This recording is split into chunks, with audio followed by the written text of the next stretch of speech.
So, Doc, tell us a little bit about the model and how you set up the team here. Yeah, so we see a patient for the first time and they fill out a big intake form, and then we make sure that we're a good fit and that we can help the child. And we see a lot of kids with chronic illnesses, whether it's Crohn's disease or chronic constipation or asthma, allergies. And after they come in for that initial visit, then our amazing integrative pharmacist does an orientation with them. And that's the point where we have all of their lab kits ready, their blood work, their blood order. And then after that, we do our first visit. And that's when we actually meet the child. Sometimes we don't even meet the child at the first visit. And at that visit after the orientation, then I do the physical exam. We usually have the blood work back by then, and we go over that. And then our system is designed to be very supportive for families after that. So after each visit, 2 weeks later, they get a phone call check-in from our patient care coordinator. Yep. And then a month after that, they come in for a roundtable with Deb. And what that means is it may be anywhere from 2 to 5 parents, and they will ask questions, they can hear other people's questions, and then we can make changes to their treatment plan if needed. And then Angel is here if we need to document anything. But we feel like there's a huge power in hearing other people's questions, because sometimes we just don't know what we don't know. And it's also really great to know that there's another family going through something similar that you're going through. Yeah. So it's a lot of our practice is around a supportive community. A couple of other kind of unique things that we do is we have a mastermind once a month for parents. So some of those we do over video and we record those, but they're live so that the parents can get on and ask questions. Yeah. And then we record those and put those on a website, and they can go back and watch them at any time. And then we also do an open office hours call where Deb or I are on a conference call, and just our families can call in and ask any questions. So we'll not only answer questions about the kids, but if brother has an issue, if parents have an issue, and we help a lot of families also navigate the world of functional and integrative medicine, because once they experience it with their kids, they all want to go to see a functional person for themselves. And so we have a list on our website. We do whatever we can to help our families understand how to get this care for everyone. Amazing. And, I know back at Journey to 100, you gave an amazing talk just about the gut and microbes and how that affects children's health. And obviously that's a huge thing for adults too. How do you deal with the sort of the pediatric desire, or the desire that's in most pediatricians' world, to just get antibiotics for everything? Yeah. So it's when I was first out of residency years ago, you quickly realize that it's the same kids in the office every month. So the same ones get the recurrent ear infections, recurrent sinus infections, chronic constipation, asthma. And when we're doing antibiotics every month, once you understand gut health, you understand that we need that good healthy bacteria. 70% of our immune system happens in our gut.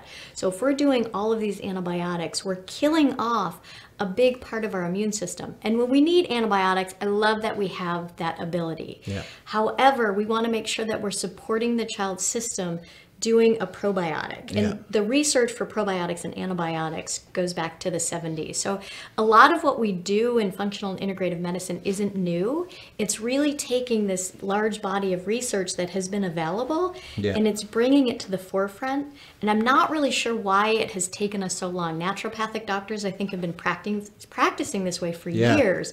And it's kind of coming to us. And I think because enough physicians have gotten frustrated, and I was miserable right out of practice because I didn't feel like I was really getting to the root of these kids' issues. So many kids come to us, and they may be in daycare or right when they start school, and they're getting these recurrent illnesses. And it's this mindset that if a child is in daycare, they're going to be on a lot of antibiotics. And that just has not been my experience. When we take them in and we look at their gut and we re-inoculate it with the good healthy bacteria, we remove a lot of the processed foods and the sugars that they're eating, sometimes dairy, sometimes gluten, just whatever foods that their body is reacting to and getting inflamed from. When you take those out and you get their gut healthy, it's like magic.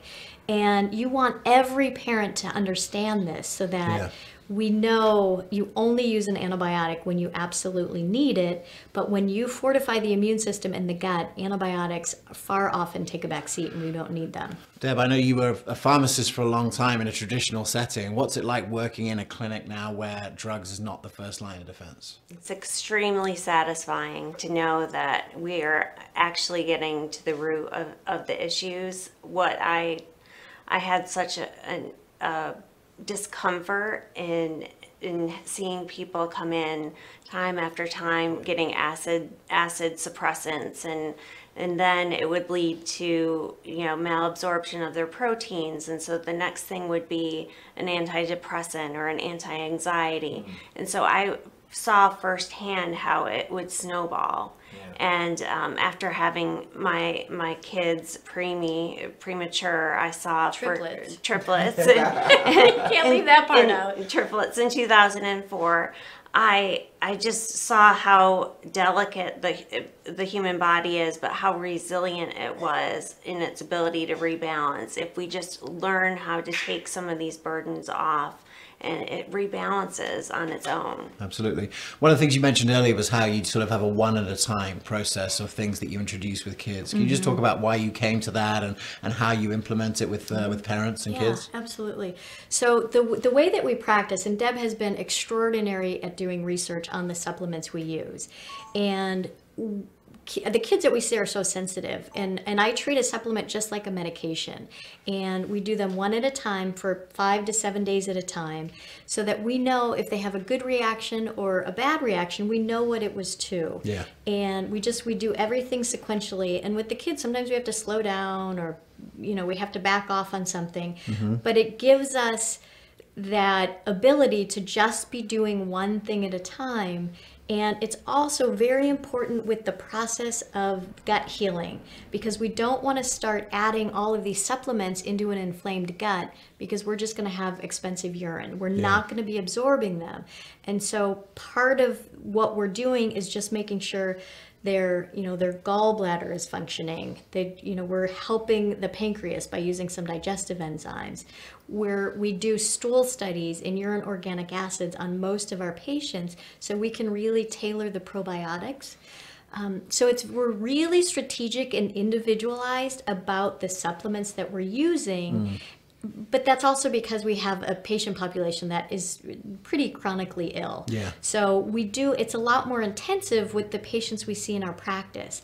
With families that are out there that the kids maybe just have some eczema, recurrent ear, sinus infections, and they're otherwise generally healthy, the online program walks them through just a handful of supplements. I call it the foundational 4. Yep. And they can walk the kids on those and see huge improvements in their health just by getting their gut back in order. Yeah, obviously one of the things about running this kind of practice that's tricky is that you can only serve a small number of people because these cases are so complex. But ultimately, by creating some of these scaled resources, you can go a little bit deeper into, we can go wider. You can help a lot more people. For pediatricians who are watching this, or people who are working in this practice, maybe ask you, Deb, what you have a sort of a unique practice model here.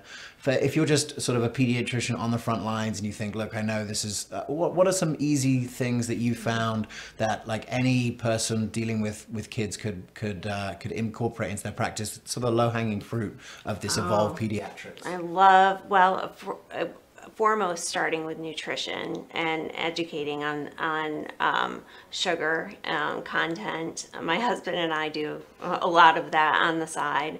But doing some educational things with nutrition.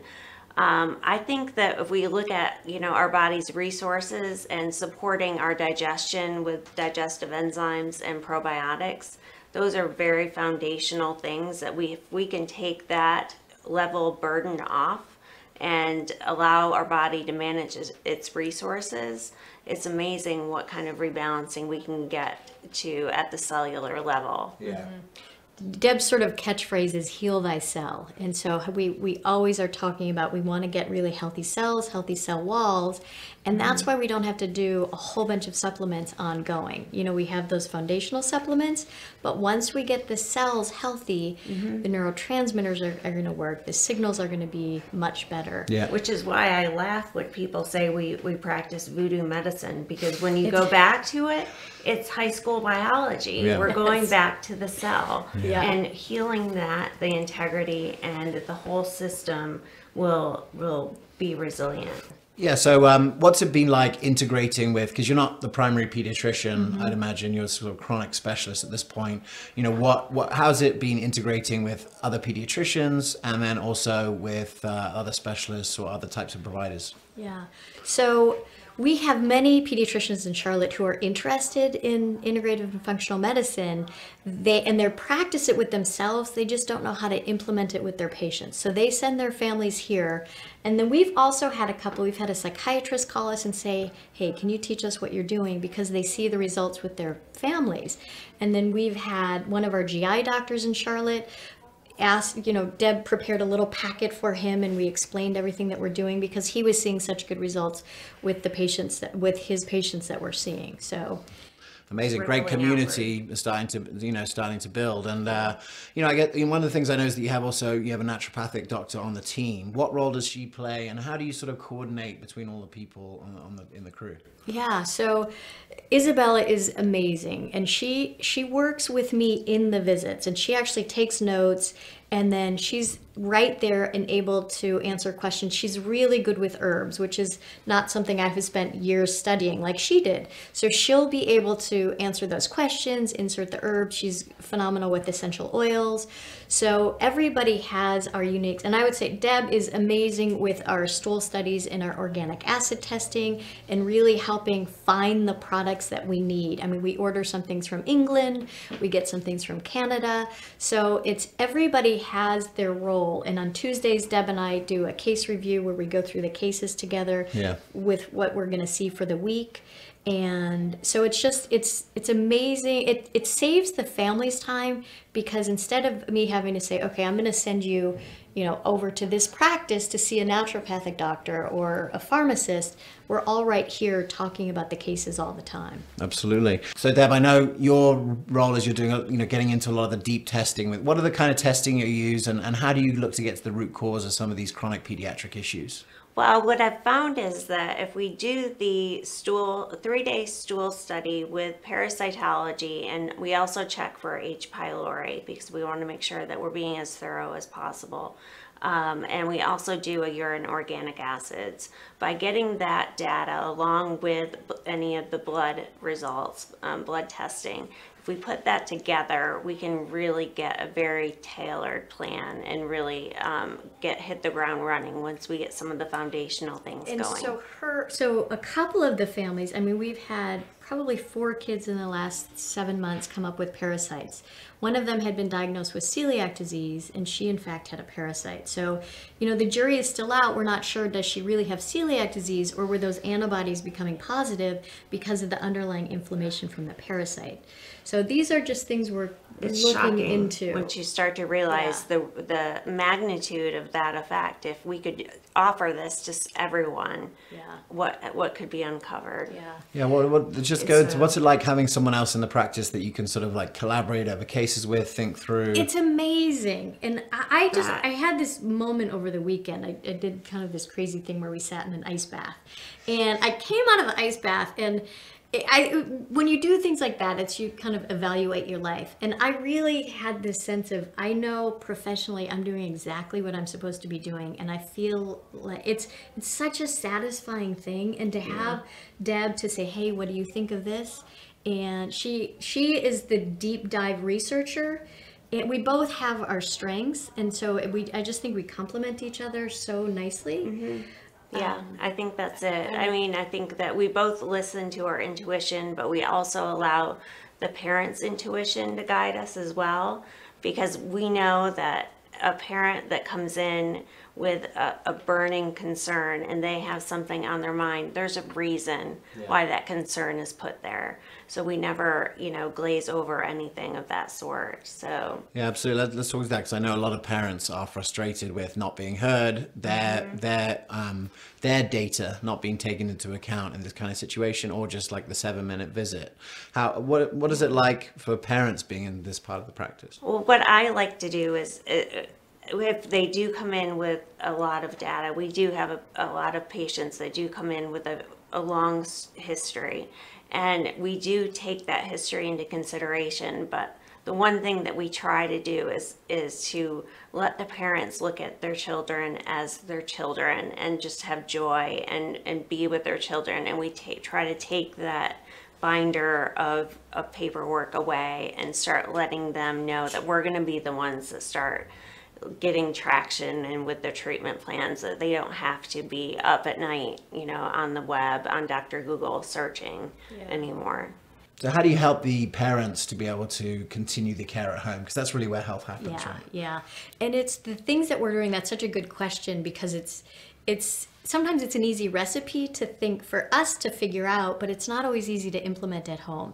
And when I first started doing this, I would sit for an hour and a half with families and I would give them 5 supplements to start. I'd say, go off dairy, go off gluten, come back in 2 months. And they would look at me, their eyes would be rolling to the back of their head. And that just was not a very effective way to do it. So now what we did, I wrote a book last year, and we took a lot of the content of the book and we put it into a binder. So when they come in, this is what Deb goes over with them. And we have it all, the table of contents here. So we have things like, if we're going to go off dairy, here's how you do it. If we're going to go off gluten, here's how you do it.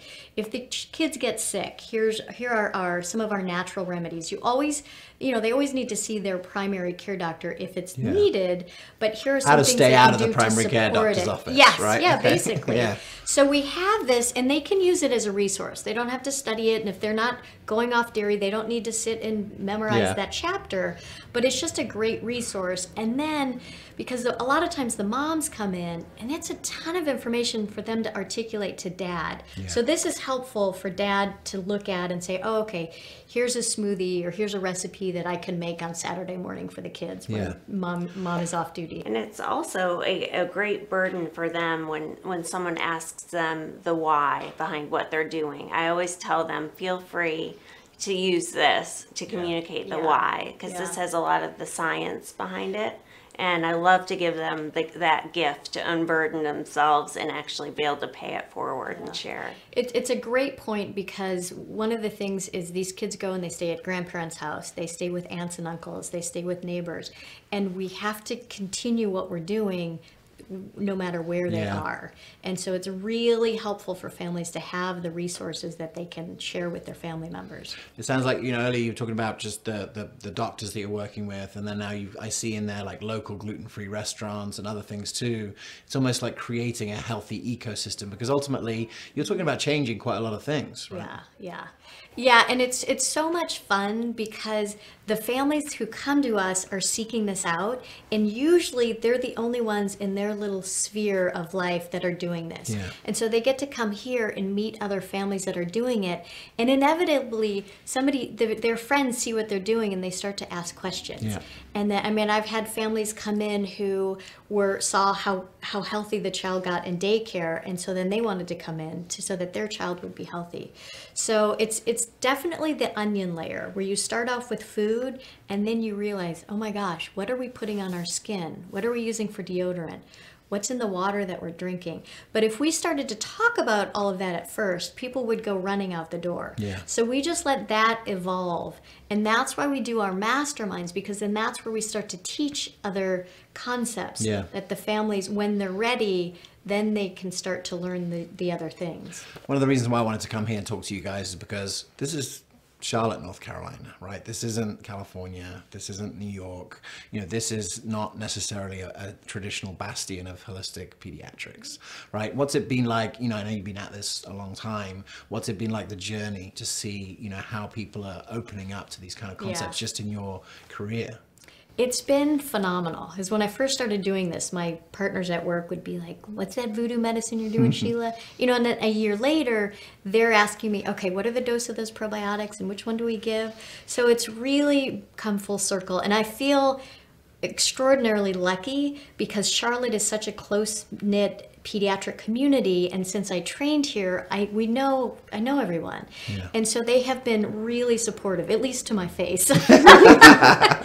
So that's been so much fun. Yeah. And so great to see how people are starting to shift, and you know, a couple of them are going to do the functional medicine training now, and so that's been awesome professionally. And Yes, definitely.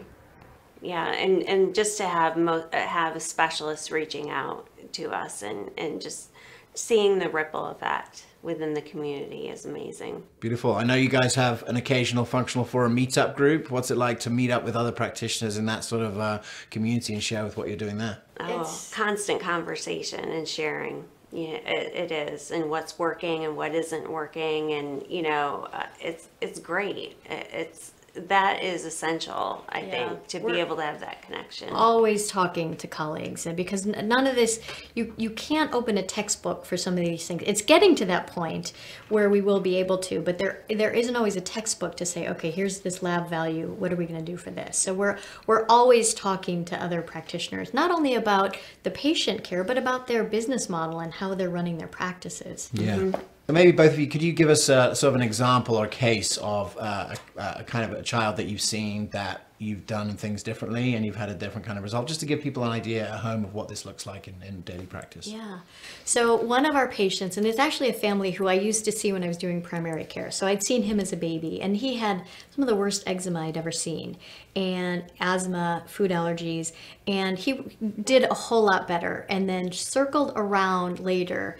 You know, he's 7 or 8 now, and they came in because he wasn't sleeping. And so we now did the stool and the organic acid testing on him, and he actually had a parasite. So when we started treating his parasite, 2 months later, his reading jumped 2 levels, and he had an anaphylactic issue with dairy and peanuts, and he was able to eat a piece of pizza and not have his throat swell up.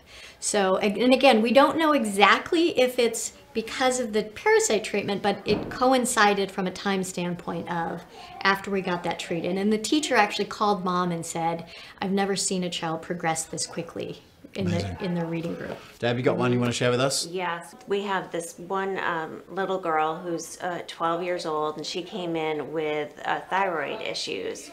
And upon doing some further labs, we found that she had Hashimoto's, so she had thyroid antibodies, and she also had celiac. So we had to walk through removing gluten, and we've done a lot of things to make sure that her body is actually absorbing her nutrients. And she's now able to go down on her thyroid medicine, and so we're seeing those antibodies drop successfully with all the work that we've been doing. So she doesn't have to identify with that diagnosis code. I think they should all be written in pencil.